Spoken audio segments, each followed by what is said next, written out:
I found the equation for true love. Love for those who care about love the most. Cute, volatile, sad, miserable artist. I'm an artist, like a real artist. But this applies to other creatives. Poets, comics, sculptors, musicians,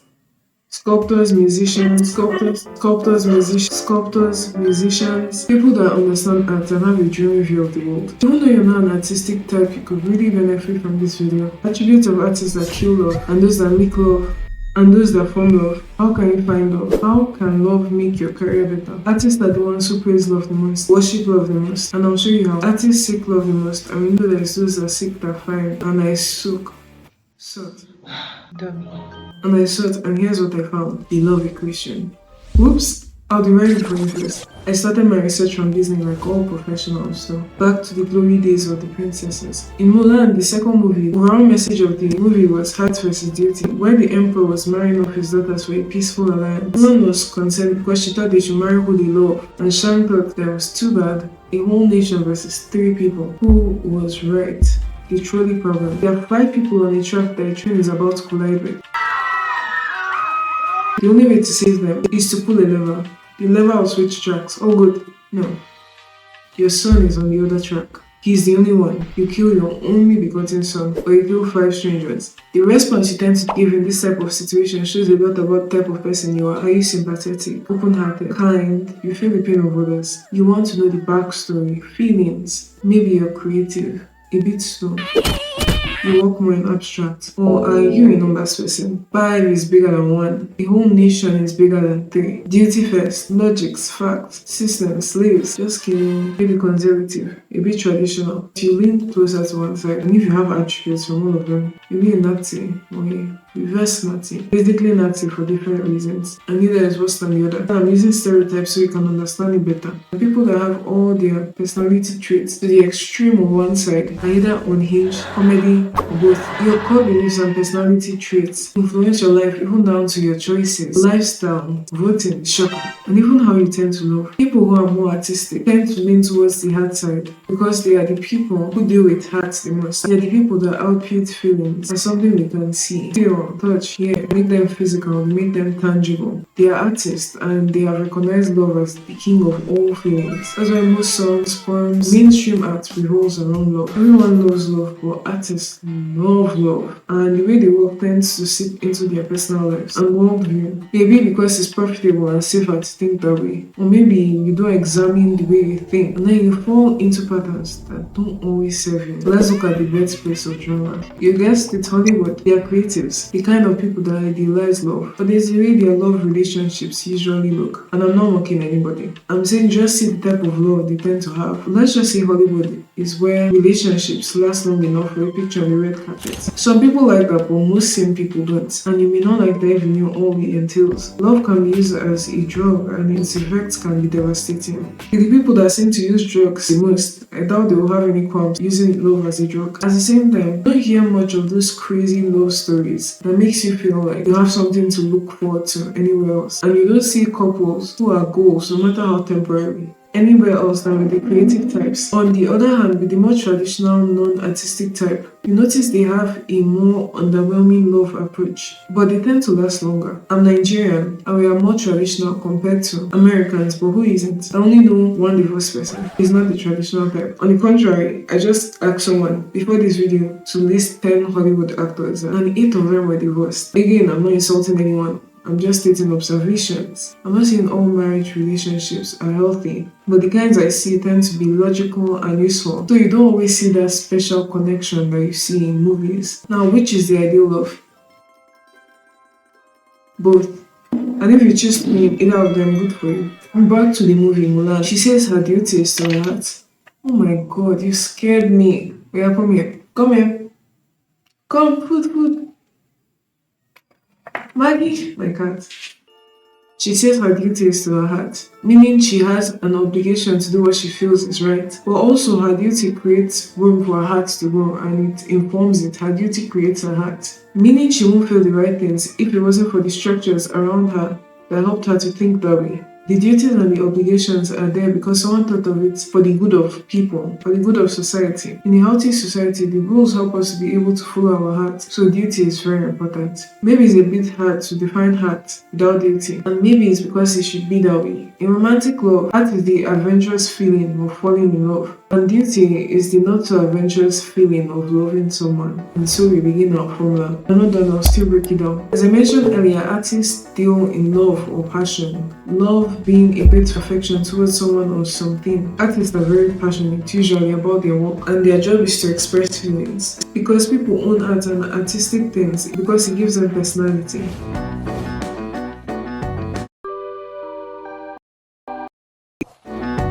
Because it's based on feelings. Art and design are ingrained in everything. To us, it's like a forbidden quest. No boundaries, no limits, no worries. It has the same effect love has to people under its hold. That's the type of love artists have for their craft. Romanticized art. Granted, these are generalizations. Ever heard of those? Art connects almost everyone together in love with. There are things everyone can enjoy: music, paintings, movies. Yes, I know that there are people in other industries that have a romanticized love for their craft and are brought together by love for it. And you'll notice when people love things like that, they tend to be more creative with it, or love the creative side of it. And the more creative they get, the more people they tend to pull in. Yes, we catch ourselves sometimes getting pulled in by science pages that have interesting ways of doing things or showing things. Usually creatives tend to have a greater point. Music, art, poetry, videos, a wider point. Because when you love something, you tend to get more creative with it. You have more ideas, you think about it all the time like you would a lover. I like to refer to it as direct love, or what we spoke about earlier. Heart. It has the same feeling of falling in love. And I'm going to show you exactly what falling in love is later.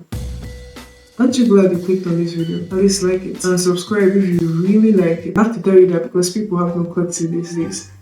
H equals D. D is direct love or falling in love. Does this mean that other people that aren't creative don't have love for what they do? Everyone is motivated to do things by love, at least some form of it. Certain things move us to do things that we won't otherwise do. The love of your kids might leave you doing a job rather than taking a risk to pursue what you really want. The love of the less fortunate might move you to give to others despite the human feeling of never having enough. You might even do the same because it gives you status and love in the eyes of others. Life is full of things we like to do and things we don't like to do. And the things we love to do makes us do the things we don't like to do. You wake up because you need to go to work and make a living. You wash your car because you need to keep up impressions. You keep doing that whole circle till you go to bed. So people that are working jobs that they just think is okay, or that they don't even like at all, like duty, they do it for love. I call this indirect love. Duty equals indirect love, and it has the effect of loving someone, in that you do things to maintain love, things that aren't always pleasant. So heart equals direct love and duty equals indirect love, and it has the effect of loving someone, while heart has the effect of falling in love. Remember how I said duty and heart are the correct way to love? Direct love and indirect love are the ways you love someone or something, which means the definition of love I gave earlier is incomplete. Love is a strong affection for someone or something characterized by wishes of welfare, done by acts of goodwill. Love is about doing the things you're passionate about and the things you won't otherwise do for love's sake. In biblical scripture, the definition of love is kind, patient, does not envy, it's not proud, does not dishonor others, it's not self-serving. And let me quickly touch on self-serving. Love him or hate him, Jordan Peterson has some great quotes. When asked the difference between self-love and self-care, he said something along the lines of, self-love is when you take action based on what is best for your last self. Last self is the version of you that you can see in the latest future, where your goals and your actions lead you. They last you in the future. While selfishness is care for yourself now, only for now. By serving your last self, you're serving others. If you don't see yourself in the future lonely and at odds with friends and family, you'll treat them well and make time for them occasionally. If you want to live a healthy life, you take better care of your body. So it's not as conflicting as you think it is. It's not about, do I take care of myself or others, or focus on treating myself or attend to my business. It's about all that. Balance is not about doing one thing perfectly. Not for human beings. It's about going from side to side, but not too extreme except it's absolutely necessary. And going to extreme should not be done too often. Selfishness is serving yourself only for now. And self-care is serving yourself in the future, which encompasses serving others. Think of that the next time you want to binge watch on YouTube. The only videos you should be serially watching are mine. Okay? In the scripture, it ends with God is love. And that is why He is God. He gives the most love and He loves by giving. He gives everything. He gives life. And that's what determines your rank. Your career. To the degree you love, you become. To the degree you give, you become. By giving to a worthy goal or person, you become more. You give to a particular cause, you get a niche. You give a lot, you get a social class, or here on YouTube, subscribers. And if this video is given to you, subscribe. That's why Amazon or Google is as big as they are. They solve your problems in the best way, almost frequently. And that's how you show love, by giving. If you give frequently, that's quantity. And if you give as much as you can in any moment, that's quality. And they are inversely related. Meaning the more times you give, the less the quality is. And the more of yourself you give, you need time to give more. I love Captain Distribution. I started watching his videos last year. I think I've watched everything. It doesn't even have much to do with what I do. Maybe our crossover is editing. So Captain Distribution posts like once a month, typically I think, but it's amazing. His last video, which he released last month, was a year apart from the video before it. But when I saw it, it made my day. Some people are more into quantity than quality, and vice versa. I'll say creatives are more into quality because they tend to be more passionate. I don't think it matters too much because the more you do, the more quality you can get in the future. If you do more, it's a learning experience, and in the future you'll be able to do better. And if you do better, with time, maybe from the resources you're getting, from what you're doing, and from the help you're able to get, you'll be able to create more. It's probably a curve though, because if you spend your whole life working on one thing, the probability of it going is very slim. And if you keep making things without taking time to make them better, you'll never become better. The more you give, the easier it becomes to give. The more you give, the easier it becomes to get. The more you get, the easier it becomes to get.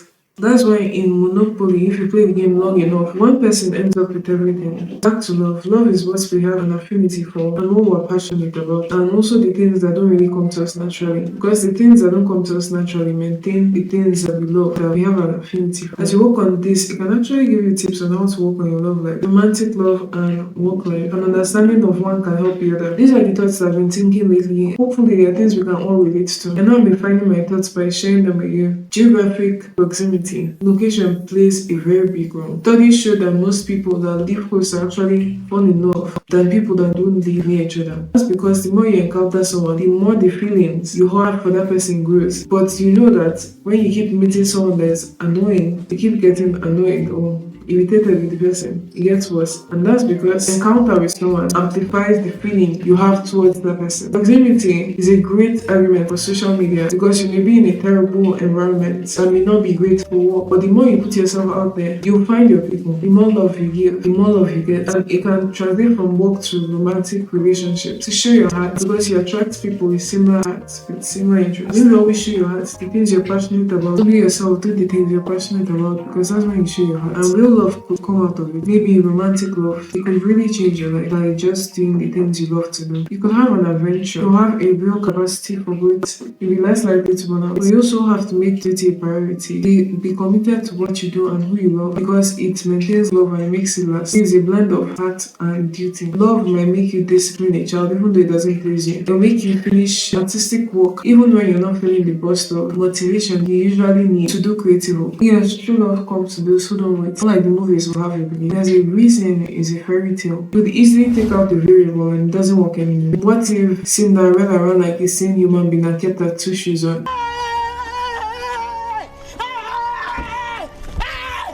Why are you running?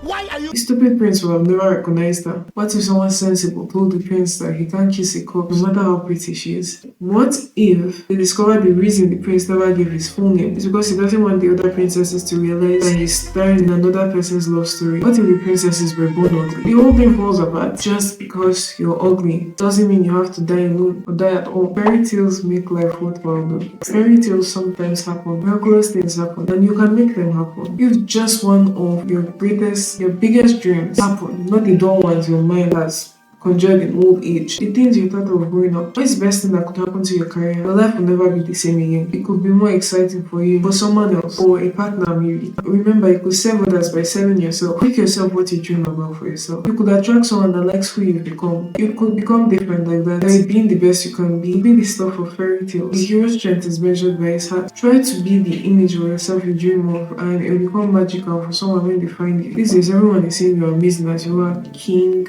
No one is amazing in their raw form without doing anything and by following their natural inclinations. The moment we've all been waiting for. We've already established heart times duty. Within heart is always a measure of luck as portrayed in fairy tales. I'll say everything heart is a strong emotion, luck, and also about conditioning. Lucky for us, luck has a formula. I checked on this website. Luck is quality times volume over serendipity, bracket close plus openness. Ali on YouTube was where I was first introduced to luck as a quantifiable entity. He has some videos on that, so you check it out if you're interested. The only thing you can't control in this formula is serendipity. I feel volume and quantity are the same.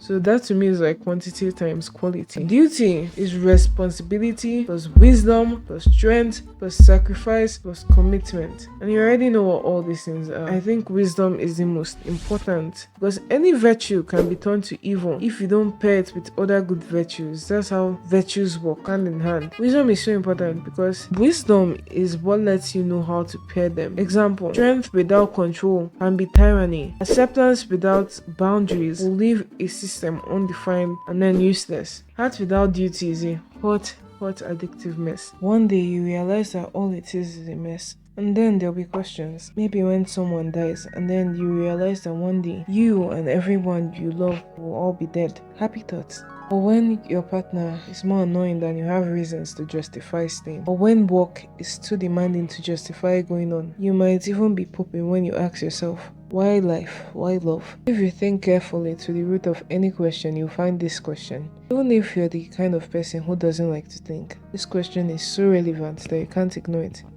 You'll hear tinglings of it in your subconscious. You'll have to find the love so loud to block out the questions. Then the love, which was actually always hurt, will fade away into something more quiet. As C.S. Lewis pointed out, no feeling lasts in the same intensity forever. When there is quiet, you'll hear the question again, why life, why love? If there's no answer, then all we are animals, living from impulse to impulse. Then you find another loud heart to block out the noise. Or is it noise? Maybe it's your heart that is really the noise. Remember, heart is luck plus attraction plus conditioning.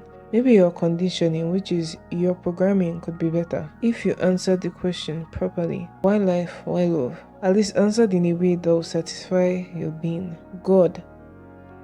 Maybe. The question will probably lead you to theology, something to serve. Philosophers say that humans have a worship sense. Then you must beware of serving false gods, or your love will come crashing down sooner or later. If you found the answer, then your conditioning, which is your sense of direction, will be better. Even the things you seem to be attracted to will change. Your sense of attraction will be altered. Then your input for luck will go up. Your heart will be true. And all your actions will be backed up by your answers. Then any kind of love, work, play, interaction you engage in will help you find true love. You'll be assured that your love is true. And it will be the truth. For your God is good. But only wisdom will show this to you. Seeking, and knocking and asking. Because then you'll find. And so this is the love equation. Maybe you are a gamma lizard. And may all your dreams come true. On the condition that you liked my video.